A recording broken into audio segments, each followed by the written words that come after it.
Feliz sábado, irmãos.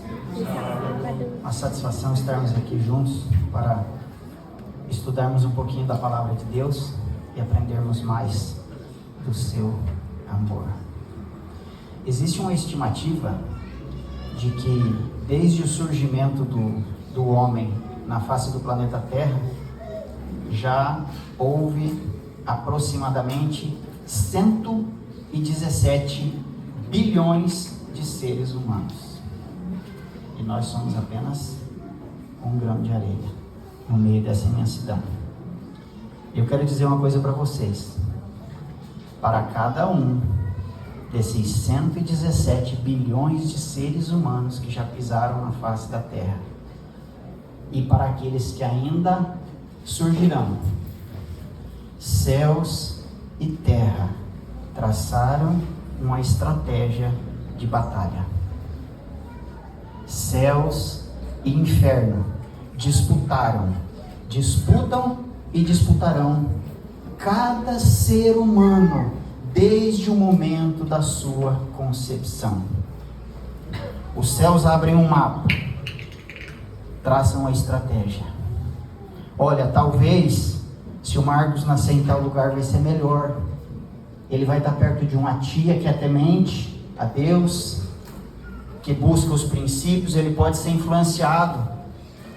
Talvez se morar perto de uma escola adventista. O inferno, por sua vez, olha, vamos tentar arrastar a família do Marcos para tal lugar. Lá ele tem um tio que é alcoólatra, que é viciado em jogos, tem o temperamento da família que é favorável, ele já vai ter um certo temperamento, uma índole impetuosa, e vão traçando as estratégias, cada um para ganhar, cada um dos seres humanos. Cada ser humano é personagem central de uma batalha na maior guerra de todos os tempos que já existiu e que permanece até hoje. Essas estratégias de batalha, traçadas tanto pelo exército do inferno quanto pelo exército celestial, ela inclui tudo que você possa imaginar, inclusive Operação Suicida, Kamikaze, que ficou conhecido na Segunda Guerra Mundial, desenvolvida essa técnica pelos japoneses. E a Bíblia nos dá um exemplo, é apenas um exemplo, irmãos, do que acontece constantemente. E uma história que descortina isso com maestria é a história de Jó. E eu não vou ficar falando aqui da história de Jó, aquilo que você está acostumado a ouvir, mas eu quero mostrar para você alguns detalhes interessantes. Vocês conhecem a história de Jó. O diabo pediu para testar Jó. E Deus deixou, pode tocar em tudo, menos na sua vida. E depois que Jó passou pela provação, a Bíblia diz que Deus deu para Jó o dobro de tudo que ele tinha. Ele tinha 7.000 ovelhas, passou a ter 14.000 ovelhas. Ele tinha 3.000 camelos, passou a ter 6.000 camelos. Ele tinha 500 juntas de boi, passou a ter 1.000 juntas de boi. Ele tinha 500 jumentos e passou a ter 1.000 jumentos. Ele tinha 10 filhos e passou a ter... Deus não deu mais 20 filhos para ele. Deus deu para ele mais. Por que Deus não deu mais 20? Sabem por quê, irmãos? Jó pensou que perdeu os 10 filhos dele, mas ele não perdeu. Deus só guardou os 10 filhos dele. O diabo pensou, eu vou sacrificar 10, mas vou ganhar o pai. Deus pensou, é uma oportunidade que eu tenho, os 10 estão salvos. Jó intercedia dia e noite pelos filhos. E eu aproveito esse momento para dizer para você, irmão, se você já perdeu alguém da sua família, se você perdeu alguém próximo, não amaldiçoe a Deus. Talvez Deus aproveitou a única janela de oportunidade que ele teve para salvar essa pessoa. E aqui nós temos, a Bíblia descortina, descreve uma estratégia de guerra traçada pelo inferno e outra traçada pelo céu. Deus guardou os 10. E um dia, Jó vai reunir os 20 filhos dele no céu. A força do mal é real e nós não devemos desprezá-la. Efésios 6,12 diz assim: porque não temos que lutar contra a carne e o sangue, mas sim contra os principados, contra as potestades, contra os príncipes das trevas deste século. Irmãos, deixa eu contar uma coisa para vocês, que vocês precisam entender. A partir do momento que vocês entenderem isso, vocês vão desenvolver uma facilidade maior de entender as Escrituras, notadamente as falas de Jesus. Jesus não via as coisas como nós vemos. Jesus via várias dimensões ao mesmo tempo. Ao mesmo tempo que Jesus via o mundo físico que nós vemos, ele também via o mundo espiritual que está aqui. Os demônios que nos circundam, os anjos, as batalhas, as intrigas, ele via tudo isso. Em São João 8,26 diz assim, palavras de Jesus: muitas coisas tenho para dizer a vosso respeito e vos julgar, porém, aquele que me enviou é verdadeiro, de modo que as coisas que dele tenho ouvido, essas eu digo ao mundo. Percebe que Jesus está dizendo que as coisas que ele falava, ou pelo menos grande parte do que ele falava, ele só estava repetindo aquilo que Deus estava sussurrando no seu ouvido. Jesus tinha conexão com o mundo espiritual. Em Lucas 22, 31 e 32 diz assim: disse também o Senhor: Simão, Simão, eis que Satanás vos pediu para se andar como trigo, mas eu roguei por ti para que a tua fé não desfaleça, e tu, quando te converteres, confirma teus irmãos. Irmãos, sabe o que o diabo fez aqui? A mesma coisa que ele fez com Jó. Ele, lá na história de Jó, ele pediu para Deus: deixa eu testar a fé de Jó, você vai ver se ele não vai te amaldiçoar. Agora ele estava fazendo com quem? Com Jesus, pedindo a cabeça de Pedro. E o interessante é que enquanto ele estava ali, deixa eu peneirar a fé dele, deixa eu peneirar Pedro como trigo, você vai ver se ele não te nega, se ele não te amaldiçoa. Os discípulos viram o diabo falando isso? Não viram, mas Jesus via. Enquanto isso, Pedro fazia o quê? Se gabava. Pedro se gabava.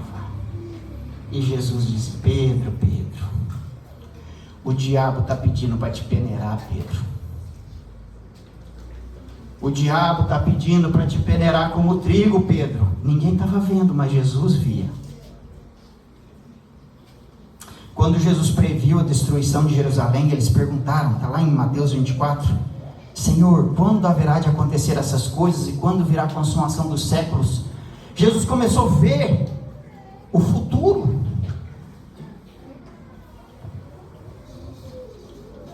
Jesus via, ouvia e interagia com outras dimensões simultaneamente ao que acontecia no mundo físico.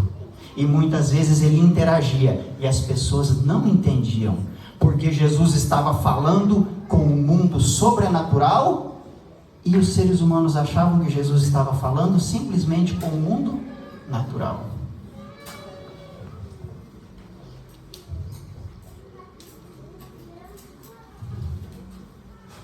São Marcos 8, 32 e 33 diz assim: e dizia abertamente essas palavras, e Pedro o tomou à parte e começou a repreendê-lo. Pedro repreendendo Jesus quando Jesus disse que ia morrer. Mas ele, virando-se e olhando para os seus discípulos, repreendeu a Pedro dizendo: retira-te de mim, Satanás. porque não compreendes as coisas que são de Deus, mas as que são dos homens. Olha que curioso. Jesus olhou para Pedro, mas falou com o diabo. A primeira frase ele falou com o diabo, a segunda ele falou com Pedro. A primeira frase ele disse: sai daqui, Satanás. E a segunda frase, olhando para Pedro, ele disse: você não compreende as coisas de Deus, mas as coisas dos homens. Agora ele está falando com Pedro, intercalando o mundo material com o mundo espiritual. O que nós vimos até agora? Cada ser humano é personagem central de uma batalha espiritual que existe entre o céu e o inferno. Essa batalha espiritual, ela é real e ela é perceptível, ela é visível aos olhos de Jesus. Existe uma arma que nós, seres humanos, cada um de nós, temos, e essa arma dá muito poder para quem nós a entregamos. Vocês sabem que arma é essa? É o posicionamento. É o posicionamento. Eu tenho 44 anos de adventista. Já vi muitas explicações ou tentativas de explicações do diálogo aparentemente complexo entre Jesus e Nicodemos. Mas o diálogo, o que Jesus disse, é por demais singelo.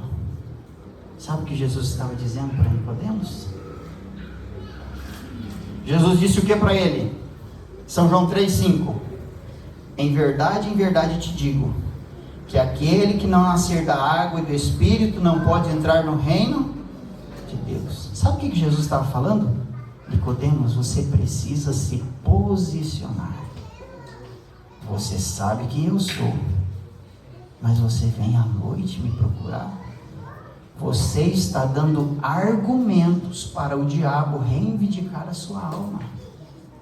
Você precisa assumir publicamente de quem você é, a quem você pertence. Quando nós assumimos publicamente de que nós somos de Jesus, nós damos munição para o céu lutar com mais força pela nossa alma. É por isso que Jesus disse: quem crê e for batizado será salvo. É por isso, meus irmãos, que o batismo é tão importante. Nicodemos estava numa zona cinzenta, estava na penumbra, nem no escuro nem no claro. Jesus estava dizendo para ele: Nicodemos, você precisa sair da faixa de guerra, você precisa vir para a luz. Nós vimos até agora que cada ser humano, já nascido ou que ainda irá nascer, é personagem central de uma batalha feroz que existe entre o céu e o inferno. Estratégias de guerra são traçadas. Existe uma estratégia, um mapa desenrolado em cima da mesa do escritório do inferno, traçando estratégia dia após dia para ganhar você. Mas no céu da mesma forma. Jesus tinha plena consciência, via e interagia com o mundo espiritual. A principal arma que nós temos a nosso favor para municiar o céu é o nosso posicionamento. Uma vez que nos posicionamos, precisamos desenvolver a principal característica daqueles que serão salvos. Qual é a principal característica desenvolvida pelos filhos de Deus que serão salvos?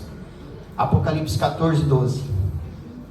Aqui está a perseverança dos santos, os que guardam os mandamentos de Deus e a fé em Jesus. Eu vou repetir a pergunta: qual é a principal característica desenvolvida pelos filhos de Deus que serão salvos? Qual é? Não. Mateus 24:13. aquele que perseverar até o fim será salvo.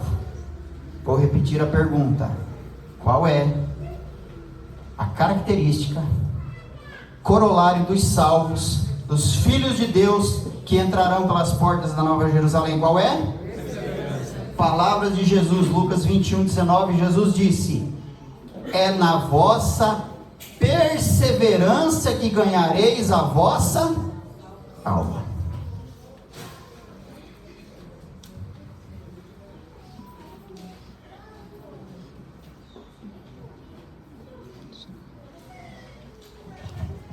Eu pulei um texto bíblico, eu vou voltar porque ele é muito importante. Eu disse para vocês lá atrás que a história de Jó, ela já aconteceu muitas vezes, não disse? Aquela foi só um exemplo, aquela foi uma amostragem. Irmãos, na Bíblia só estão relatadas amostragens. A história de Jó já aconteceu centenas, milhares, dezenas de milhares, talvez centenas de milhares de vezes. E eu citei um exemplo da história que aconteceu com Pedro. Agora olha o que está escrito em 1 Coríntios 10:11. Tudo isso aconteceu com os nossos antepassados, a fim de servir de exemplo para os outros, e aquelas coisas foram escritas a fim de servirem de aviso para vocês.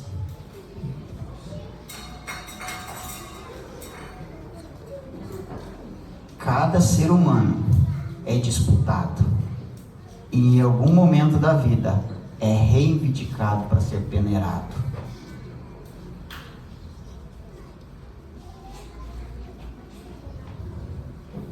Vamos voltar agora a retomar. Eu não queria deixar passar aquele texto que na hora eu esqueci. Estou preocupado com o horário.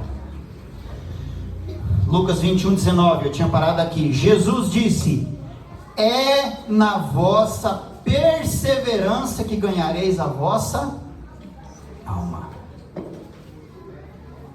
Tiago 5:11. Eis que temos por bem-aventurados os que perseveram firmes. Tendes ouvido da paciência de Jó, e vistes que fim o Senhor lhe deu, porque o Senhor é cheio de terna misericórdia e compassivo. Nós vimos até agora que cada ser humano, dos prováveis 117 bilhões de seres humanos que já existiram, que existem ou que existirão, são personagens centrais de uma batalha sangrenta, ferrenha, entre inferno e céu. Nós vimos que Jesus tinha plena consciência, interagia com o mundo físico, mas também com o mundo sobrenatural. Nós vimos que a principal arma que o ser humano tem, com grande potencial de destruição, que vai municiar o exército de Deus, é o nosso posicionamento. O passo seguinte é a perseverança. Não adianta nadar e morrer na praia. A perseverança, como corolário dos salvos, possui duas faces. A primeira face da perseverança é a perseverança contra o mal. Em Tiago 4:7 diz assim: resisti ao diabo e ele fugirá de vós. A pergunta que eu faço: por que, quando nós resistimos ao diabo, ele foge de nós? E eu respondo: porque quando o céu desce, o inferno foge. E eu tenho um exemplo disso também para vocês. Está no segundo livro de Reis, capítulo 6, de 15 a 17, diz assim: e o servo do homem de Deus se levantou muito cedo e saiu. E eis que um exército tinha cercado a cidade com cavalos e carros. Então o seu servo lhe disse: ai, meu senhor, que faremos? E ele disse: não temas, porque mais são os que estão conosco do que os que estão com eles. E orou Eliseu e disse: Senhor, peço-te que lhes abras os olhos, para que veja. E o Senhor abriu os olhos do moço e viu, e eis que o monte estava cheio de cavalos e carros de fogo em redor de Eliseu.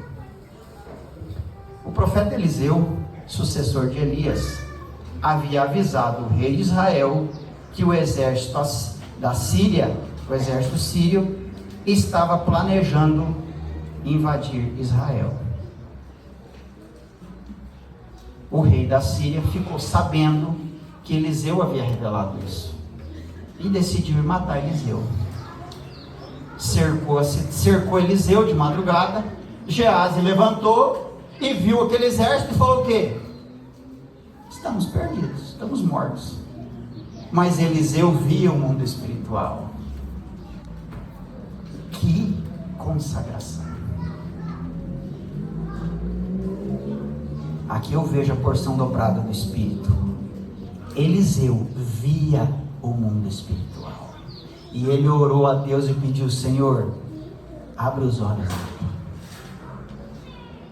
Mas o curioso é que quando Deus abriu os olhos de Geazi, atendendo o pedido de Eliseu, ele só viu um exército. Que exército era esse? Um exército espiritual, melhor dizendo, né? Ele viu o exército físico da Síria e viu o exército espiritual com componentes de fogo do céu. Cadê o exército do inferno? Fugiu. Porque quando o céu desce, o inferno foge.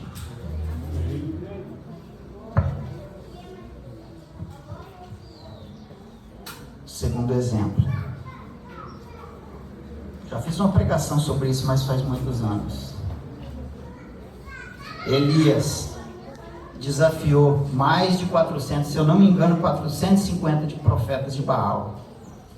Desafio de morte. Aquele que tiver atendido o pedido do seu Deus e fizer descer fogo do céu, esse é o Deus verdadeiro.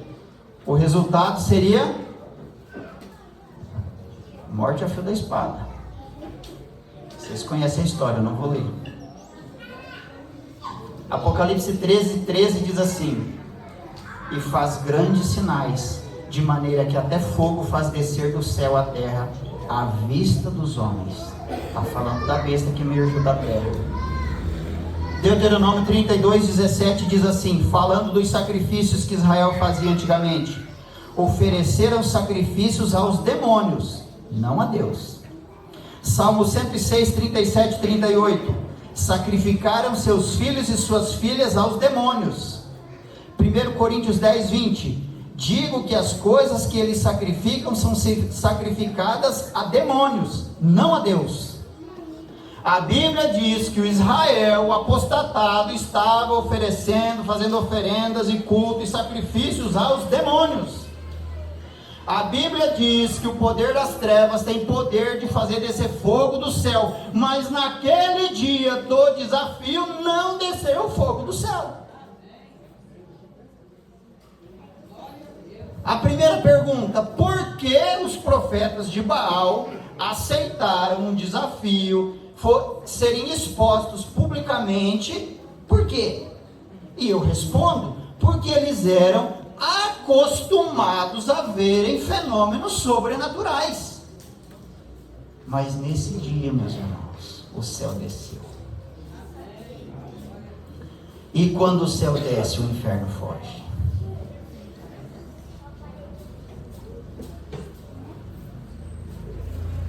Segunda face da perseverança. Nós vimos até agora a perseverança contra o mal. Mas a perseverança, como corolário dos salvos, ela tem uma segunda face. A perseverança para o bem. Precisamos desenvolver as duas faces da perseverança. Lucas 18, Jesus contou uma parábola. Verso 1 em diante. E contou-lhes também uma parábola sobre o dever de orar sempre e nunca desfalecer. Dizendo: havia numa cidade um certo juiz, que nem a Deus temia, nem respeitava o homem. Havia também naquela mesma cidade uma certa viúva, que ia ter com ele, dizendo: faze-me justiça contra o meu adversário. E por algum tempo não quis atendê-la. Mas depois disse consigo: ainda que não temo a Deus, nem respeito os homens, todavia, como esta viúva me molesta, hei de fazer-lhe justiça, para que enfim não volte e me importune muito. E disse o Senhor: ouvi o que diz o injusto juiz. E Deus não fará justiça aos seus escolhidos que clamam a Ele de dia e de noite, ainda que tardio para com eles? Mateus 15, de 21 a 28. Tem hora que eu desconfio que essa está no meu top 5, ranking das histórias que eu mais gosto da Bíblia. E partindo Jesus dali, foi para as partes de Tiro e de Sidom. E eis que uma mulher cananeia, que saíra daquelas cercanias, clamou dizendo: Senhor, filho de Davi, tem misericórdia de mim, que minha filha está miseravelmente endemoniada. Mas ele não lhe respondeu palavra. E os seus discípulos, chegando a ele, rogaram-lhe, dizendo: despede-a, que vem gritando atrás de nós. E ele respondendo disse: eu não fui enviado senão as ovelhas perdidas da casa de Israel. Então chegou ela e adorou-o, dizendo: Senhor, socorre-me. Ele, porém, respondendo disse: não é bom pegar o pão dos filhos e dá-lo aos cachorrinhos. E ela disse: sim, Senhor, mas também os cachorrinhos comem das migalhas que caem da mesa dos seus senhores. Então, respondendo Jesus, disse: ó mulher, grande é a tua fé, seja isso feito para contigo como tu desejas. E desde aquela hora sua filha ficou curada. Perseverança para o bem. Quantas pessoas você conhece que já estiveram sentadas aqui nesses bancos e que deixaram as nossas fileiras porque se sentiram ofendidas com alguma coisa que alguém disse, ou porque receberam um tratamento inferior ao que elas julgam que mereciam receber? Irmãos, Jesus queria dar uma lição preciosa para os discípulos, mas aquela mulher não sabia disso. Jesus, o Filho de Deus, o Messias, chamou aquela mulher de cachorro.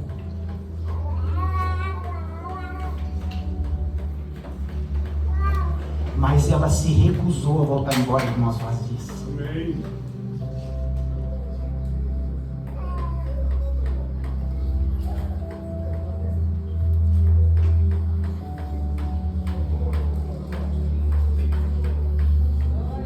A Bíblia diz que ela gritava.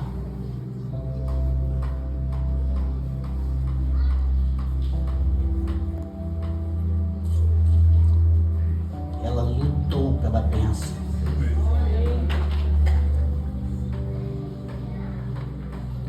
Irmãos, dá para fazer um sermão inteiro só da história dessa mulher, de tantas lições preciosas que tem, mas eu quero tirar só mais uma dela, só mais uma lição.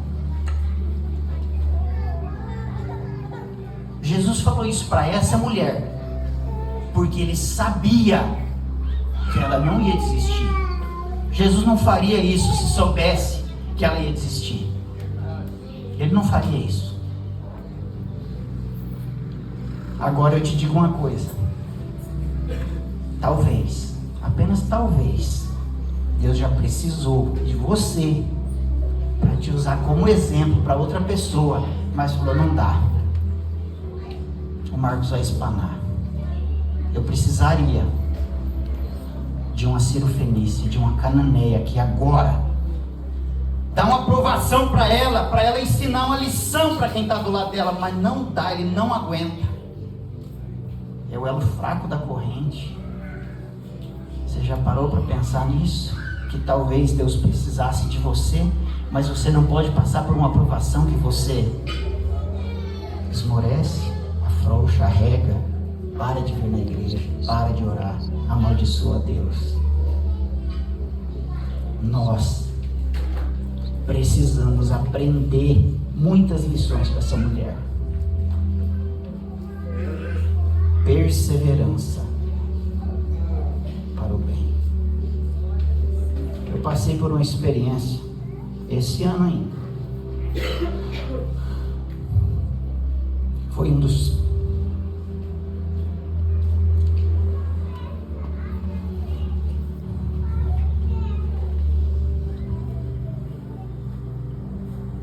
piores anos da minha vida.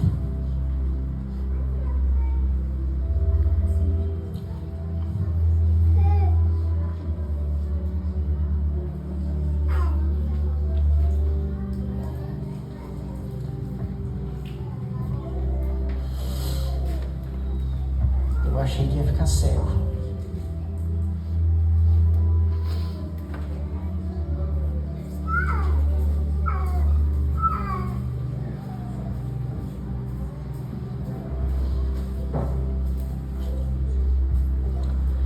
Foi a vez que eu cheguei mais perto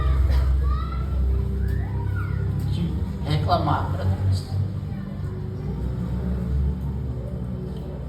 Mas não reclamei.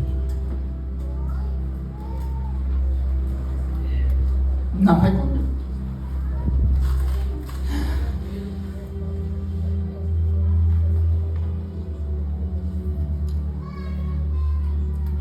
Ao invés de reclamar, eu lembrei da oração de Jó. O Senhor deu, o Senhor tomou. Bendito seja o nome do Senhor. Irmãos, até hoje, dentro do que eu sei, eu não desperdicei nenhuma oportunidade de dar lições de vida para as minhas filhas. Ser cristão nos momentos bons é muito fácil. Eu quero terminar lendo a última história, para arrematar a face da perseverança para o bem. Gênesis 32, de 22 a 30. Está terminando já, irmãos. Só mais 5 minutos de paciência. Levantou-se aquela mesma noite, tomou suas 2 mulheres, suas 2 servas e os seus 11 filhos, e passou o vale do Jaboque, e tomou-os e fez-los passar o ribeiro, e fez passar tudo o que tinha. Jacó, porém, ficou só, e lutou com ele um homem, até que a alva subiu. E vendo este que não prevalecia contra ele, tocou a juntura de sua coxa, e se deslocou a juntura da coxa de Jacó, lutando com ele, e disse: deixa-me ir, porque já a alva subiu. Porém ele disse: não te deixarei ir, se não me abençoares. E disse-lhe: qual é o teu nome? E ele disse: Jacó. Então disse: não se chamará mais o teu nome Jacó, mas Israel, porque como príncipe lutaste com Deus e com os homens e prevaleceste. E Jacó lhe perguntou e disse: dá-me, peço-te, a saber o teu nome. E ele disse: por que perguntas o meu nome? E abençoou-o ali. E chamou Jacó o nome daquele lugar Peniel, porque dizia: tenho visto a Deus face a face, e a minha alma foi salva. Você já viu alguém ser salvo desobedecendo a Deus? Eu já. Deus falou para Jacó: solta, eu tenho que ir. E Jacó falou: eu não vou soltar enquanto o Senhor não me abençoar. Jacó lutou pela bênção de Deus. E eu vejo uma característica masculina aqui em Jacó. Homem, quando está com muito problema, apreensivo, preocupado, ele procura fazer o quê? ficar sozinho. Jacó carregava uma angústia tremenda, porque ele não sabia se Deus o havia perdoado por todas as coisas erradas que ele tinha feito. E ele estava agora voltando, depois de sofrer por mais de 20 anos, sofrer na unha do seu tio, ele estava voltando, ia ter que enfrentar o seu irmão, de quem ele tinha medo. Mas o que incomodava Jacó era a incerteza do perdão. E quando ele estava sozinho, a Bíblia diz que apareceu um homem à noite, e ele lutou a noite inteira. Eu fico impressionado com o vigor físico. E a Bíblia diz que na condição de homem, Deus perdeu a luta para Jacó. E então Deus precisou usar poder. A Bíblia diz que Deus tocou a juntura da coxa de Jacó. Deus só tocou. E quando Jacó percebeu que lutava com um ser espiritual, quando ele percebeu que lutava com Deus, ele se agarrou com todas as forças que ele tinha e desobedeceu frontalmente uma ordem de Deus. Deus falou: já está amanhecendo, eu preciso ir, me solta. E Jacó falou: eu não vou soltar enquanto o Senhor não me abençoar. Jacó lutou pela bênção, irmãos.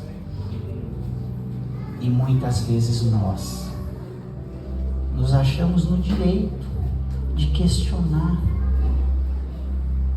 Se sente privilegiado. Irmãos, nós não somos nada. Entenda uma coisa: Deus não precisa de você para nada. Você consegue entender isso? Deus não precisa de você para absolutamente nada. Nós é que temos que correr atrás, desenvolver, nos posicionarmos e desenvolvermos a perseverança. E assim, quem sabe, alcançar a misericórdia de Deus e recebermos o galardão da vida eterna. Meninas, podem vir, por favor.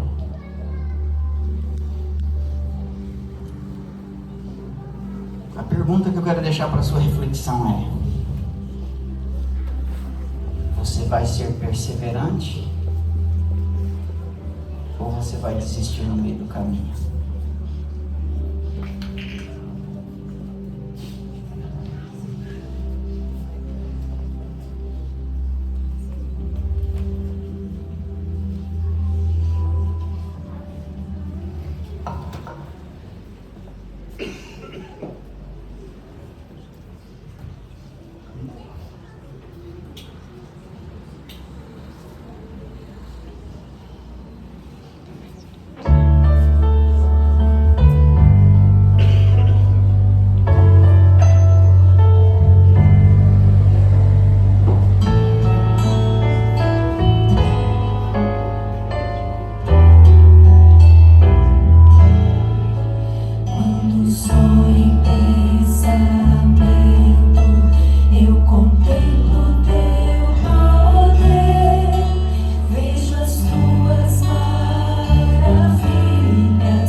Vamos colocar de pé. Não sei se é pra continuar gravando. Pode depois, pode pôr.